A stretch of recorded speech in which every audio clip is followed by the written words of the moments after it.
Stock మార్కెట్లు, gold silver rates, budget impact, budget అసలు వీటికి సంబంధం ఉందా? ఈ అంశాలన్నీ మనం మాట్లాడబోతున్నాం. చర్చలో పాల్గొంటున్నారు ప్రముఖ బిజినెస్ అనలిస్ట్ నాగేంద్ర సాయి గారు, అలాగే మరి కాసేపట్లో సర్టిఫైడ్ స్టాక్ అనలిస్ట్ మాధవిరెడ్డి గారు కూడా డిబేట్లో జాయిన్ కాబోతున్నారు. నాగేంద్ర సాయి గారు మరో 3-4 రోజుల్లో కేంద్ర బడ్జెట్ ప్రవేశపెట్టబోతున్నారు.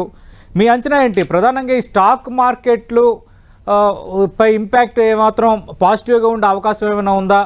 ఎందుకంటే బడ్జెట్ స్టాక్ మార్కెట్లు ఒక ఇంటర్ రిలేటెడ్ అంశంగా ఉన్నాయి. ఆ రోజు కూడా స్టాక్ మార్కెట్లు అందుబాటులో ఉండే వాతావరణం కనిపిస్తోంది. మీ అంచనా ఏంటి?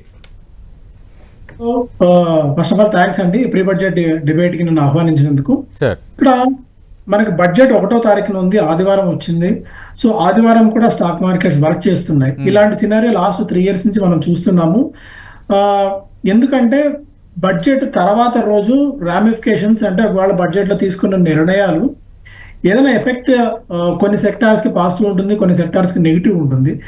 ఆ నెక్స్ట్ డే రోజున ట్రేడింగ్ పెట్టినట్టయితే దాని ఎఫెక్ట్ చాలా ఎక్కువ ఉంటుంది, మార్కెట్స్ మీద, ఆ సెక్టార్స్ మీద చాలా ఎక్కువ ఉంటుంది అన్న ప్రభావాన్ని తగ్గించడానికి ఇంకా బడ్జెట్ రోజున కూడా మార్కెట్స్ రన్ చేయాలని చెప్పి ప్రభుత్వం నిర్ణయం తీసుకుంది. అప్పటి నుంచి బడ్జెట్ రోజున కూడా మార్కెట్స్ వర్క్ చేస్తాయి. ఎందుకంటే స్పాట్ లో ఏదైనా డెసిషన్ వచ్చింది అంటే ఆ డెసిషన్ ఇమీడియట్ గా మార్కెట్ డైజెస్ట్ చేసుకునేందుకు, ఆ సదరు సెక్టార్స్ డైజెస్ట్ చేసుకునేందుకు ఈ కొత్త నిర్ణయాన్ని గతంలో తీసుకుని వచ్చారు. సో అందువల్ల ఈ సండే రోజు కూడా మార్కెట్స్ వర్క్ చేయబోతున్నాయి. సో మనం లాస్ట్ 3 days నుంచి మార్కెట్స్ లో ఒక మంచి ర్యాలీ అయితే చూస్తున్నాము. లాస్ట్ 3 days నుంచి మార్కెట్స్ ఒక పాజిటివ్ టెరిటరీలో ట్రేడ్ అవుతూ వస్తున్నాయి. బాగా ఓవర్సోల్డ్ జోన్ లో ఉన్న మార్కెట్స్ కొద్దిగా రికవర్ అయ్యి లాస్ట్ 3 days నుంచి పాజిటివ్ గా వస్తున్నాయి. సో ఒక ప్రీ బడ్జెట్ ర్యాలీ, సాధారణంగా బడ్జెట్ కు ముందు ఒక ర్యాలీ అయితే చూస్తూ ఉంటాం, ప్రీ బడ్జెట్ ర్యాలీ అంటాం. సో అలాంటి ప్రీ బడ్జెట్ ర్యాలీ మార్కెట్స్ లో అయితే కనిపిస్తుంది. అయితే బడ్జెట్ తీరా వచ్చిన తర్వాత, బడ్జెట్ ప్రసంగం మొదలైన తర్వాత ఏ సెక్టార్స్ కి పాజిటివ్ ఉంటుంది, ఏ సెక్టార్స్ కి నెగిటివ్ ఉంటుంది అన్న దాని ఆధారంగా అప్పుడు స్టాక్స్ అండ్ సెక్టార్స్ రియాక్ట్ అయ్యే అవకాశం ఉందండి. అంటే నాగేంద్ర సాయి గారు మనం చూసాం, అంటే ఎన్డీఏ 3వసారి అధికారంలోకి వచ్చింది. ప్రియారిటీ రంగాలు మనం చూస్తున్నాం, అంటే వేటికి ఎక్కువగా ప్రాధాన్యత ఇస్తున్నారు. వాటిని అంచనా వేసుకునేటప్పుడు ఈసారి బడ్జెట్లో ఏ రంగాలకి ఎక్కువ కేటాయింపులు ఉండొచ్చు, ప్రభుత్వ ప్రయారిటీ రంగం ఏంటి, దానికి రిలేటెడ్గా ఏ స్టాక్స్ కొంత బలంగా ర్యాలీ అయ్యే ఛాన్స్ ఉంది? సో ఈ రోజు వచ్చిన ఎకనామిక్ సర్వేలో కూడా మనం చూస్తే అగ్రికల్చర్ కి పెద్దపీట వేయడానికి ప్రభుత్వం సిద్ధంగా ఉంది అన్న ఒక సంకేతాన్ని మనం ఎకనామిక్ సర్వేలో రూపంలో చూసాం. So agriculture back bone of our country without any doubt.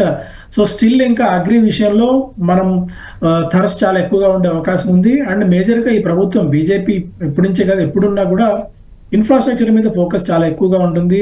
ఆ ఇన్ఫ్రాస్ట్రక్చర్ అంటే రోడ్స్ కానివ్వండి అండ్ రైల్వేస్ కానివ్వండి, వీటన్నిటి కూడా ఎక్కువ పెద్దపీట వేయడం. అండ్ డిఫెన్స్ ఆపరేషన్ సింధూర్ తర్వాత డిఫెన్స్ రంగానికి పెద్దపీట వేస్తూ రావడం, ప్రాధాన్యత ఇస్తూ రావడం చూసాం మనం. సో యాజ్ యూజువల్ గానే అగ్రికల్చర్, ఇన్ఫ్రాస్ట్రక్చర్, డిఫెన్స్ అనేది మేజర్ థర్స్ట్ గా ఉండబోతున్నాయి. మనకు 2 days క్రితం జరిగిన యూరోపియన్ యూనియన్ తో కుదుర్చుకున్న ఫ్రీ ట్రేడ్ అగ్రిమెంట్ లో భాగంగా ఇది అమలు కావడానికి ఒక 6 నెలల నుంచి సంవత్సరం పాటు సమయం పట్టే అవకాశం ఉంటుంది. ఈలోపు చాలా మేజర్ చేంజెస్ అయితే రాబోతున్నాయి. ఎందుకంటే యుఎస్ తో మనం ఇంకా ఒప్పందం అయితే కుదుర్చుకోలేదు, దానికి చాలా కాలయాపన జరుగుతూ వస్తుంది. ఒకవేళ యుఎస్ తో ట్రేడ్ డీల్ కనుక కుదిరినట్టయితే అప్పుడు కొన్ని రంగాలకు పాజిటివ్ అవుతుంది. ఇప్పుడు ఏంటంటే కొన్ని రంగాలకు పాజిటివ్, ఒకటి ఆటోమొబైల్ సెక్టార్స్ కి కానివ్వండి, లేదంటే ఎఫ్ఎంసీజీ రంగానికి, ఇలా కొన్ని వాటికి పాజిటివ్, కొన్ని నెగిటివ్ ఉన్నాయి మనం యూరోపియన్ యూనియన్ తో కుదుర్చుకున్న ఒప్పందం నేపథ్యంలో. సో బడ్జెట్ ఈసారి ప్రతిసారి బడ్జెట్ ని అంటే ఓవరాల్ గా ప్రభుత్వం అధికారంలోకి వచ్చిన తర్వాత వాళ్ళ 5 years టైం ఫ్రేమ్ లో ఈ బడ్జెట్ అనేది ఒక 1 year టైం ఫ్రేమ్ మాత్రమే చూసుకుంటాము. అండ్ ఓవరాల్ గా లాంగ్ రన్ లో ఇది one of the mile stone achievement గా చూసుకుంటాం. కాబట్టి సో ఈ బడ్జెట్ ని బేస్ చేసుకుని అద్భుతమైన మార్పులు చేర్పులు జరుగుతాయి ఈ 1 సంవత్సరంలో అంచనా వేసుకోలేము. నెక్స్ట్ రాబోయే 3-4 ఏళ్ల కాలానికి ఇది one of the road map గా మనం చూడవచ్చండి.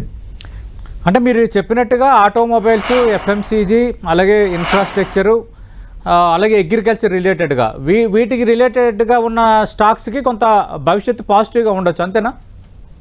సో ఇప్పుడు అంటే ఈ గవర్నమెంట్ మేజర్గా అగ్రికల్చర్ మీద ఫోకస్ ఎక్కువ ఉంటుంది కాబట్టి అగ్రి రిలేటెడ్ థీమ్ ఒకటి. అండ్ అగ్రి అనేది అంటే చాలా రిలేటెడ్ వస్తాయండి. అంటే అగ్రికల్చర్ అన్నది ఒక పదం మనం చెప్పడానికి ఈజీగా ఉంటుంది, బట్ దానికి అన్లీడ్ సెక్టార్స్, ఒకటి ట్రాక్టర్స్ దగ్గర అనుకోవచ్చు, లేదంటే పెస్టిసైడ్స్ దగ్గర అనుకోవచ్చు. సో ఇలాంటి వాటికి తర్వాత అటు మనకి డిఫెన్స్ విషయానికి వచ్చినట్టయితే డిఫెన్స్ లో కూడా డ్రోన్స్ దగ్గర నుంచి తర్వాత అనేక దానికి సంబంధించిన విభాగాలు, అటు నెక్స్ట్ ఇంతకుముందు మనం మాట్లాడుకున్న వాటిల్లో ఇన్ఫ్రాస్ట్రక్చర్ అంటే కూడా చాలా విభాగాలు, అటు స్టీల్ దగ్గర నుంచి సిమెంట్ దగ్గర నుంచి మొదలు పెడితే అండ్ వాటికి అవసరమయ్యే పనిముట్లు సమకూర్చే కంపెనీల వరకు ఇలా చాలా సెక్టార్స్, అంటే చాలా అల్లీడ్ సెక్టార్స్ కూడా దీనిలో రిలేటెడ్ అయి ఉంటాయి. మేజర్గా నేను చెప్పిన వాటిల్లో ప్రభుత్వం ఫోకస్ పెట్టే అవకాశం ఉన్న వాటిల్లో అగ్రికల్చర్, ఇన్ఫ్రాస్ట్రక్చర్, రైల్వేస్, డిఫెన్స్, ఈ 4-5 సెక్టార్స్ చుట్టూ కొద్దిగా తిరిగే అవకాశం చాలా ఎక్కువగా ఉంది. అండ్ డొనాల్డ్ ట్రంప్ వేస్తున్న టారిఫ్ ఎఫెక్ట్స్ ని కొద్దిగా సబ్సిడైజ్ చేయడానికి, దాన్ని ఇంపాక్ట్ కొద్దిగా తగ్గించడానికి, ఎందుకంటే పర్సనల్ ట్యాక్సెస్ విభాగంలో పెద్దగా మార్పులు చేర్పులు చేసే అవకాశం లేదు. మొన్నే లాస్ట్ బడ్జెట్ లోనే పర్సనల్ ట్యాక్సెస్ లో ట్యాక్స్ స్లాబ్ చేంజెస్ చాలా పెద్ద ఎత్తున మార్చారు. దానివల్ల ₹1,00,00,000 వరకు మనకి జనాల జోబుల్లో మిగిలే అవకాశం ఉంటుంది. కాబట్టి పర్సనల్ ట్యాక్సెస్ విషయంలో పెద్దగా మార్పులు చేర్పులు చేసే అవకాశం ఈసారి పెద్దగా అయితే ఏమీ కనిపించట్లేదు. ఈ 4-5 సెక్టార్స్ ని బేస్ చేసుకుని ప్రభుత్వం ఈసారి మేబీ బడ్జెట్ లో దీని మీద ఫోకస్ ఎక్కువగా పెట్టే ఛాన్సెస్ అయితే ఉన్నాయండి. ఓకే, అంటే ఇక్కడ 2 రకాల చర్చ జరుగుతోంది. అంటే ప్రధానంగా కేంద్ర మూలధన వ్యయం ఈసారి దాదాపు 12 లక్షల కోట్లు దాటుతుందన్న ఒక అంచనా ఉంది. దాని ఇంపాక్ట్ ఎంతవరకు స్టాక్ మార్కెట్ను ప్రభావం చేయొచ్చు?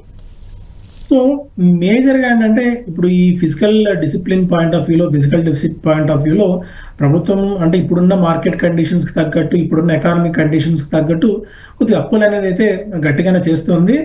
బట్ ఇవాళ వచ్చిన ఆర్థిక సర్వే ప్రకారం చూసుకున్నట్టయితే ఇన్ లైన్ మనం ఆల్మోస్ట్ 6.5% పైనే మనం వృద్ధి రేటును సాధించే అవకాశం ఉంది. కాకపోతే ఈసారి ఏంటి అంటే సిచ్యుయేషన్స్, ఈ టారిఫ్ ఎఫెక్ట్ అనేది చాలా గట్టిగా ఉండబోతుంది. యుఎస్ ఎంతవరకు మనల్ని కట్టడి చేయడానికి టారిఫ్స్ ఏ మేరకు విధించబోతోంది, ఇప్పుడు మనం యూరోపియన్ యూనియన్ తో ఒప్పందం కుదుర్చుకున్న తరుణంలో మళ్ళీ అయినా టారిఫ్స్ లో మార్పులు చేర్పులు జరగవచ్చా?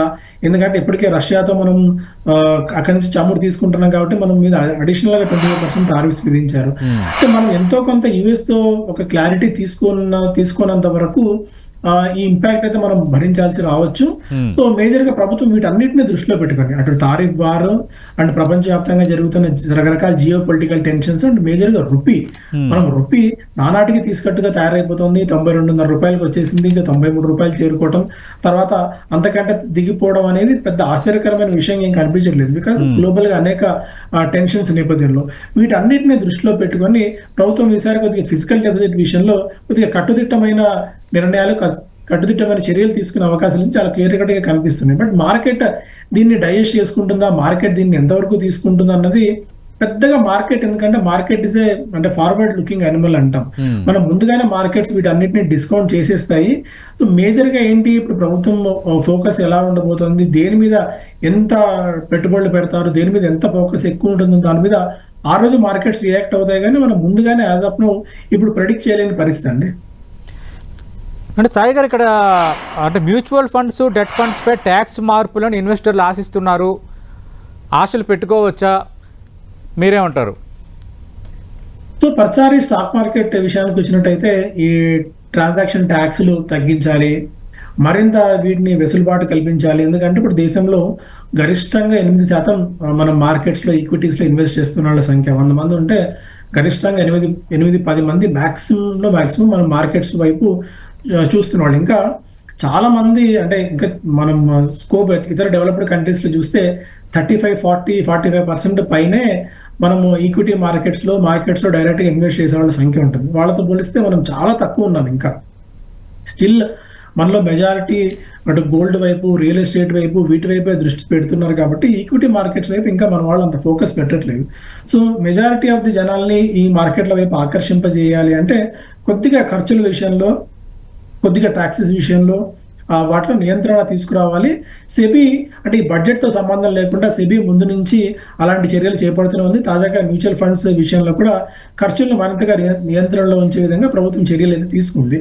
సో ఇప్పుడు మ్యూచువల్ ఫండ్స్ కానీ ఇతర ఫండ్స్ కానీ వీటికి ట్యాక్సెస్ పాయింట్ ఆఫ్ వ్యూలో అనే కంటే మేబీ సెక్షన్ 80C కింద అంటే maybe equity linked saving schemes లో మరింత మంది వచ్చే విధంగా అక్కడ ఏమన్నా ట్యాక్స్ ల్యాబ్స్ లో, ట్యాక్స్ స్ట్రక్చర్ లో ఏదైనా కొద్దిగా సెక్షన్ 80C విభాగంలో మార్పులు చేర్పులు ఏమైనా చేసి మరింతగా దాన్ని బ్రాకెట్ సైజ్ ని పెంచినట్టయితే మరింత మంది మార్కెట్స్ లోకి వచ్చే స్కోప్ కూడా ఉంటుందండి.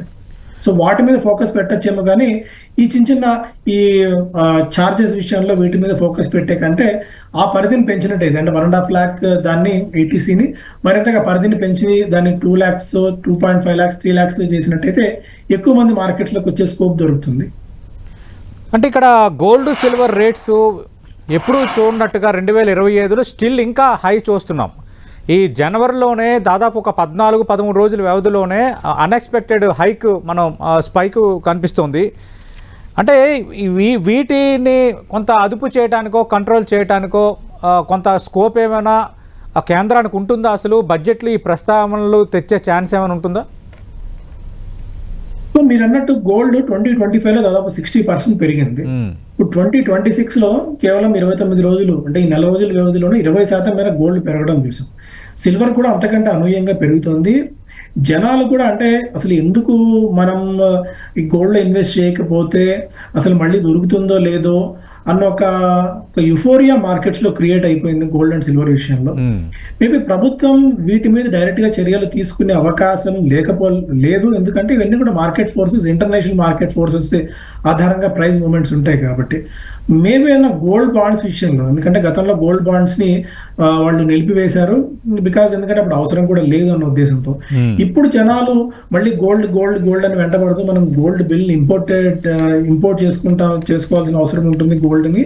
సో ఈ పాయింట్ ఆఫ్ టైంలో మరింత రూపీ ఒకటి డిప్రిషియేట్ అవుతుంది, గోల్డ్ ఇంపోర్ట్స్ కూడా పెరిగినట్టయితే మరింత ఇంపాక్ట్ ఉంటుందన్న ఉద్దేశంతో మేబీ గోల్డ్ బాండ్స్ ని ఎక్కువగా ఫోకస్ ఏమైనా మళ్ళీ చేస్తారా, గోల్డ్ బాండ్స్ ఏమైనా మళ్ళీ తీసుకొచ్చే ప్రయత్నం ఏదైనా చేస్తారా, గోల్డ్ ఇన్వెస్ట్మెంట్ విషయంలో ఏదైనా కొత్త ప్రణాళికలు కానీ లేకుంటే కొత్తగా ఏదైనా కొత్త స్కీమ్ లాంటిది కానీ ఇనిషియేటివ్ కానీ ఏమైనా తీసుకుంటారా అన్న ఒక ఫీల్ అయితే మార్కెట్స్లో ఉంది గోల్డ్ ఇన్వెస్ట్మెంట్ పాయింట్ ఆఫ్ వ్యూలో అండి. బట్ సో అంటే మనం ముందు ప్రెడిక్ట్ చేయలేం కానీ బట్ మార్కెట్లో ఉన్న ఫీల్ అయితే ఉంది గోల్డ్ ఇన్వెస్ట్మెంట్ చేయడానికి ఒక స్కోప్ ని, ఒక మార్గాన్ని ఏదైనా కనిపెట్టే, ఒక మార్గాన్ని ఏదైనా కొత్తగా సూచించే అవకాశం ప్రభుత్వం ఉంది అన్న ఒక థాట్ అయితే ఉంది మార్కెట్స్ లో.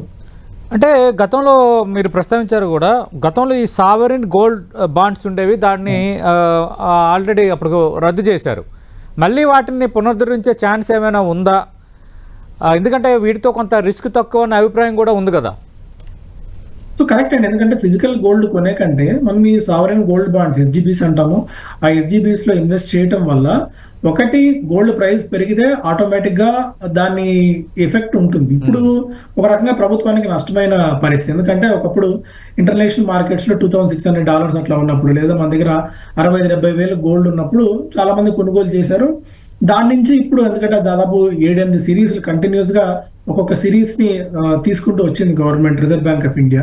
ఇప్పుడు ఆ డబ్బులు రెట్టింపు అయిపోయాయి. అంటే అప్పుడు గతంలో ఇన్వెస్ట్ చేసిన వాళ్ళు డబల్ ది బెనిఫిట్ పొందారు. అండ్ దీనికి తోడు ప్రభుత్వం వాళ్ళకి 2%, 3% వడ్డీ రూపంలో కూడా సంవత్సరానికి చెల్లించే పరిస్థితి ఉండేది.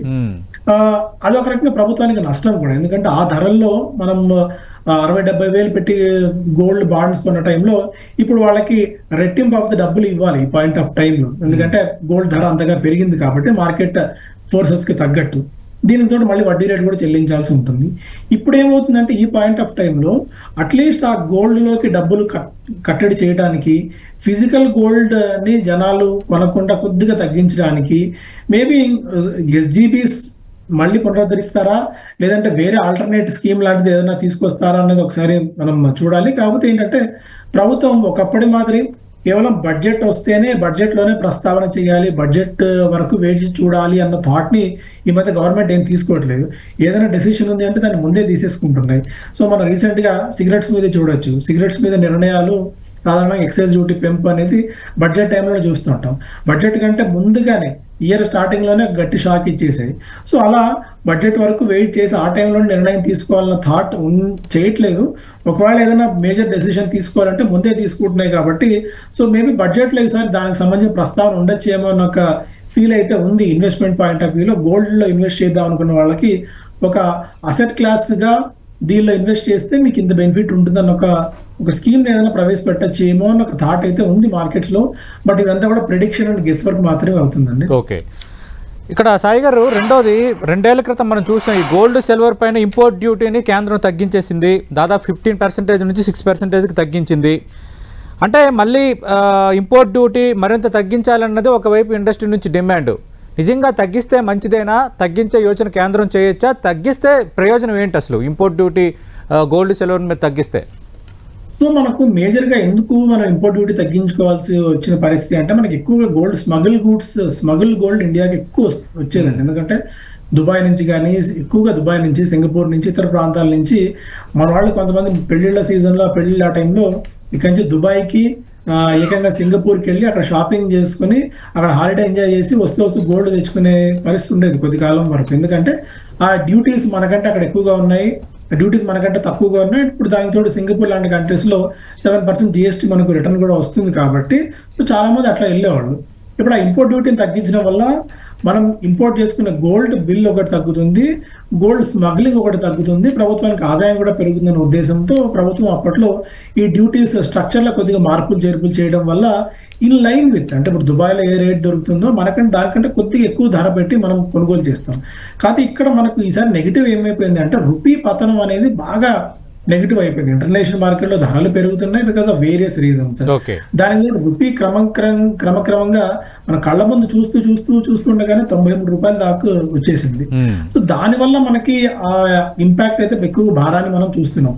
సో ఇంపోర్ట్ డ్యూటీ ప్రస్తుతానికి మళ్ళీ తగ్గించే ఆలోచన అయితే ప్రభుత్వం చేయకపోవచ్చు. ఇంకా అడిషనల్ గా పెంచకపోతే మనం ఆశ్చర్యపడాలి, కానీ తగ్గించే స్కోప్ అయితే ఇప్పట్లో లేదండి.